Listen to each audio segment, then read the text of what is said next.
जैसे ही तुर्की के विदेश मंत्री और रक्षा मंत्री ने पाकिस्तान में कदम रखा, ठीक उसी वक्त बलूचिस्तान लिबरेशन फ्रंट ने 84 जगहों पर पाकिस्तानी सेना पर हमला बोल दिया। ऐसे अनासिर का कोई मजहब नहीं है, कोई नजरिया नहीं है, ये सिर्फ खून के प्यासे हैं, दरिंदे हैं जो पाकिस्तान की यकजहती, सालमियत, अमन के दुश्मन हैं।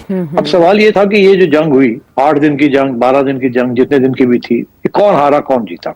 नरेंद्र मोदी और इंडिया का कहना था वो जीते, हमारा ये कहना था कि हम जीते। अब इंटरनेशनल ओपिनियन जो है उसने ये कह दिया है कि इंडिया जंग नहीं जीता। अच्छा, गिला तो हमसे है ना कि पाकिस्तान ने जहाज गिराए, लेकिन कह रहे हैं न्यूयॉर्क टाइम्स, आप कहां से ये डाटा लेके आ गए? आपको ये डाटा किसने दिया? Who are you? समझ रहे हैं आप बात को? बलोच कौम ये रिकॉग्नाइज करती है कि जो इनके फ्रीडम फाइटर्स हैं, कल जब बलूचिस्तान आजाद होगा, this will be the Balochistan army. Pakistani state इनको टेररिस्ट बोले, वो पाकिस्तानी स्टेट का झूठ है। ये साइकोलॉजिकल साइबर, जिसे बोलते हैं साइकोलॉजिकल वॉरफेयर है कि भाई आप बताओ इंडियंस को, हम 32 ट्रिलियन डॉलर पे जाएंगे और पाकिस्तान IMF के पास जाएगा। सो दैट टेल्स, दो चीजें बतानी है कि India is rising and Pakistan is declining. और अब डोनाल्ड ट्रंप भी इसके साथ खड़ा होने के लिए तैयार नहीं। तो अब ये कभी इधर दौरे कर रहे हैं, कभी उधर दौरे कर रहे हैं, छोटे छोटे अफ्रीका के मुल्कों में जा रहे हैं। ये जो शशि तरूर वाली इन्होंने जो भेजी थी टीम, फेल होके आ गई। बलूचिस्तान लिबरेशन फ्रंट ने बलूचिस्तान में हथियारबंद सिलसिलेवार हमलों की जिम्मेदारी ली है। रिपोर्ट्स के मुताबिक BLF ने ऑपरेशन बाम की सफल समाप्ति की घोषणा कर दी है, जिसमें 2 दिनों के भीतर 84 से अधिक हमले किए गए। ये हमले 9 जुलाई से 11 जुलाई के बीच हुए और इनमें पाकिस्तानी सेना के जवानों, खुफिया एजेंसियों के एजेंटों और अहम सरकारी ढांचों को निशाना बनाया गया।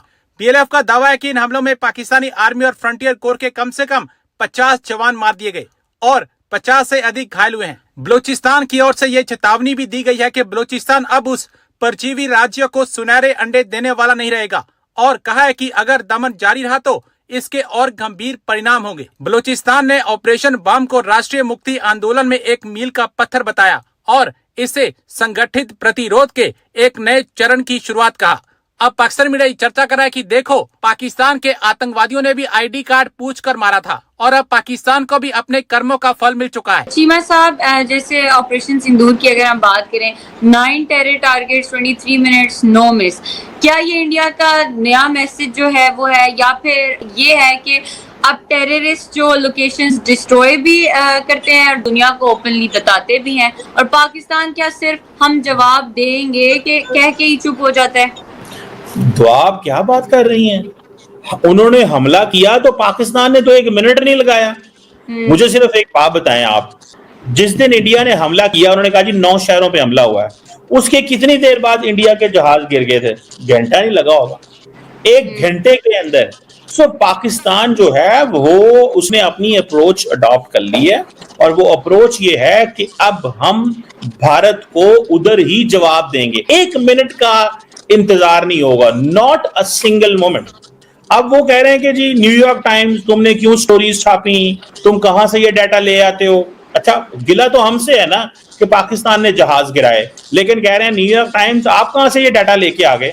आपको ये डाटा किसने दिया? Who are you? समझ रहे हैं आप बात को? उनको बेसिकली गुस्सा इस चीज का है कि जो नैरेटिव वो चाहते थे, वो नैरेटिव उस तरह आया नहीं है सामने। सो वो इसीलिए दोवल साहब हैं, he has to speak himself, उनको वो आना पड़ा और आके अपनी पोजीशन को एक्सप्लेन करना पड़ा।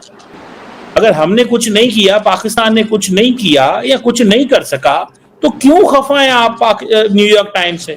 क्यों खफा हैं आप दुनिया के मीडिया से? दुनिया का मीडिया खबर, चलो हम तो ठीक है, पाकिस्तान इज एन एडवर्सरी, लेकिन दुनिया का मीडिया तो नहीं ना आपका एडवर्सरी। वो तो आपका दोस्त है, आपके साथ तो वो आते हैं जाते हैं। अब जब CNN ने ये स्टोरी छापी थी कि एक राफेल जो है वो एटलीस्ट हिट हुआ है पहले दिन, तो उसको पाकिस्तान ने कहा था ये CNN पाकिस्तान की बात सुनेगी? क्यों सुनेगा वो? अगर CNN ने अपने जो सोर्सेज हैं फ्रांस के अंदर राफेल के कोट किए हैं, तो वो हमारी वजह से किए हैं? नहीं। अगर हम देखें तो अजीत डोभाल का ये कहना था कि 2047 में भारत का GDP 32 ट्रिलियन होगा, जबकि जो पाकिस्तान है वो 2024 में से ही IMF के आगे बेल आउट के लिए लाइन में खड़ा है। ये देखिए, ये साइकोलॉजिकल साइबर, जिसे बोलते हैं साइकोलॉजिकल वॉरफेयर है कि भाई आप बताओ इंडियंस को, हम 32 ट्रिलियन डॉलर पे जाएंगे और पाकिस्तान IMF के पास जाएगा। सो दैट टेल्स दो चीजें बतानी है कि India is rising and Pakistan is declining.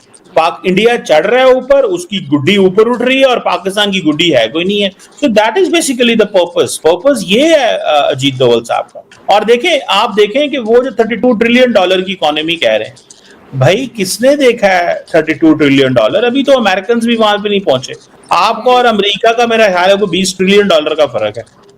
India with 1.4 billion population अगर 4 ट्रिलियन पे है, 1.4 बिलियन, तो अमेरिकन 400 मिलियन पॉपुलेशन के साथ जो है ना वो 25-30 ट्रिलियन पे है। तो अब आप इमेजिन करें कि आप कहां, वो कहां, चाइना कहां। सो ये बेसिकली मैंने आपको बताया कि उनका मकसद, जिस तरह आपने अपने सवाल में कहा, उनका मकसद ये है कि पाकिस्तान के बारे में ये बताओ ये खत्म हो गया। इसके जो चीफ है मोहन भागवत, जिनका हमने हवाला दिया अपने उसी में, वो ये कह रहे हैं इनडायरेक्टली, जाहिर है इनडायरेक्टली इशारा किया जाता है कि 75 साल की उम्र के बाद इंसान को रिटायर्ड हो जाना चाहिए, और 75 साल को पहुंच रहे हैं नरेंद्र मोदी जी। और अमित शाह साहब भी इस मौके पर अपनी रिटायरमेंट का ऐलान करते दिखाई दे रहे हैं। तो सिट साहब, आपकी तो प्रेडिक्शन क्लोज है, तो अंजाम का आगाज हो चुका है भारतीय सरकार के लिए? देखिए, मैंने ये बात क्यों कही थी? मैंने इसलिए बात कही थी कि तारीख जिन लोगों ने पढ़ी है उन्हें इस बात का एहसास है कि अगर कोई लीडर जंग हार जाए तो वो सरवाइव नहीं कर सकता, और अगर वो जंग जीत जाए तो उसको 8-10 साल मिल जाते हैं। ये तारीख का तकाजा है। अब सवाल ये था कि ये जो जंग हुई, 8 दिन की जंग, 12 दिन की जंग, जितने दिन की भी थी, ये कौन हारा कौन जीता? नरेंद्र मोदी और इंडिया का कहना था वो जीते, हमारा ये कहना था कि हम जीते। अब इंटरनेशनल ओपिनियन जो है उसने ये कह दिया है कि इंडिया जंग नहीं जीता। इंटरनेशनल ओपिनियन कह चुका है कि पाकिस्तान ने बड़ी जबरदस्त कारकर्दगी का इजहार किया। तो अब इंडिया के लोग जो है उन्हें एहसास होना शुरू हो गया कि हमारे साथ झूठ बोला गया, हम जंग नहीं जीते और हमसे नंबर 2 काम किया गया। यहां तक कि अब उनके अपने खुद आर्मी चीफ्स, जो कि पूरा 1.5 महीना अपने राफेल जेट्स का लॉस जो था वो बर्दाश्त भी नहीं कर रहे थे और तस्लीम करने से इनकार कर रहे हैं, वो भी खुद कह रहे हैं कि 3 राफेल हमारे गिरे हैं। और अब तो हमारे एयर चीफ ने कह दिया 4था भी गिर गया, उन्होंने 4 गिरा दिए। और अभी जो ऑनर्स लिस्ट इंडिया के प्राइम मिनिस्टर साहब ने या गवर्नमेंट ने जो अनाउंस की है, पोस्टुमसली जिन लोगों को अवार्ड्स दिए हैं जंग में, वो 100 से ज्यादा लोग जो मारे गए हैं इनके, जिनमें 4 पायलट्स भी हैं, सबको इन्होंने अवार्ड दिए। तो उससे बात बाहर आ गई ना जी, पायलट्स तो मारे गए तो जहाज नॉक्ड आउट। तो अब बात यह है कि दुनिया को इस बात का एहसास हो गया है और दुनिया ने इंडिया का साथ नहीं दिया। और यहां तक कि लोग जो हैं इंडिया के अंदर अब क्रिटिसाइज कर रहे हैं इंडिया की, नरेंद्र मोदी की प्रो ट्रम्प पॉलिसी, ये प्रो अमेरिका पॉलिसी। वो कह रहे हैं कि आपने अपनी रीजन के अंदर बिल्कुल आइसोलेट कर लिया, आपके साथ कोई मुल्क नहीं खड़ा आपके साउथ एशिया के अंदर। ऊपर से आप जिस कैंप में जा रहे हैं, ब्रिक्स के कैंप में आप जा रहे हैं, वहां तो डोनाल्ड ट्रंप धमकियां दे रहा है ब्रिक्स को कि ब्रिक्स वालों को अगर आपका ख्याल है कि आप ये कर लेंगे वो कर लेंगे, मैं आपको नहीं छोड़ूंगा, मैं सबके ऊपर टैरिफ्स लगा दूं। वो ब्रिक्स तो एक एंटी अमेरिका एक फ्रंट बन रहा है। तो नरेंद्र मोदी की जो सारी फॉरेन पॉलिसी है इज इन ट्रबल। और ये अब तो सूरत हाल ये है आयशा के नरेंद्र मोदी के जो सपोर्टर्स भी थे वो भी यही कह रहे हैं कि यार हम किस कैंप में जाके बैठ गए हैं।